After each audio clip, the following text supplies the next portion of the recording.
दक्षिणी लेबनान में लगातार कई दिनों से तनाव चल रहा था। इजरायल का कहना है कि वहां से उसके ऊपर हमले किए जा रहे थे, जिसके दबाव में उसने एयर स्ट्राइक की। लेकिन इस एयर स्ट्राइक में आम नागरिकों के साथ साथ पत्रकार भी मारे गए। और जैसे ही ये खबर सामने आई, लेबनान में भारी गुस्सा फैल गया। लेबनान के राष्ट्रपति ने इस हमले का सीधा सीधा जघन्य अपराध बताते हुए कहा कि पत्रकारों को निशाना बनाना किसी भी तरह से ठीक नहीं ठहराया जा सकता है। अब सबसे बड़ा सवाल यही है कि इस हमले में अमेरिका की भूमिका है, क्योंकि यह किसी से छुपा नहीं है। अमेरिका लगातार इजरायल का समर्थन करता आया है, चाहे हथियार की बात हो, फाइटर जेट की बात हो या फिर इंटरनेशनल मंच पर स्पोर्ट्स की बात हो। हर जगह अमेरिका इजरायल के साथ खड़ा दिखाई देता है। अब जब लेबनान में पत्रकारों की मौत हुई तो दुनिया भर के लोग सवाल पूछ रहे हैं कि क्या अमेरिका इस पूरे मामले में चुप क्यों है। मिडिल ईस्ट के हालात बेहद गंभीर होते जा रहे हैं। एक तरफ इजरायल तो दूसरी तरफ ईरान, लेबनान और कई दूसरे देश। अब अगर इस तरह के हमले जारी रहते हैं तो यह सिर्फ देश तक सीमित नहीं रहेगा, बल्कि पूरे क्षेत्र में इसका प्रभाव पड़ सकता है।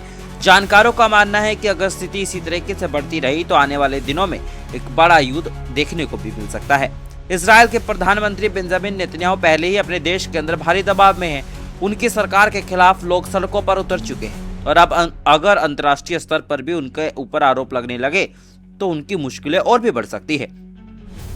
अब नजरें अमेरिकी राष्ट्रपति डोनाल्ड ट्रंप पर टिकी हुई है। क्या अमेरिका इजरायल का समर्थन जारी रखेगा या फिर इस बार अमेरिका इजरायल पर दबाव अब बनाना शुरू कर देगा? क्योंकि खबरें आ रही है कि अमेरिकी उपराष्ट्रपति जेडी वेंस और पीएम इजरायली नेतन्याहू के बीच तीखी बहसबाजी हुई है।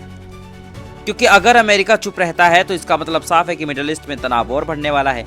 इस पूरे हमले के बाद लेबनान ही नहीं बल्कि अन्य देश भी इसका विरोध कर रहे हैं। लोगों का कहना है कि पत्रकारों को निशाना बनाना युद्ध का सबसे खतरनाक रूप है, क्योंकि पत्रकार ही दुनिया को सच्चाई दिखाते हैं। यह सवाल अब हर कोई पूछ रहा है।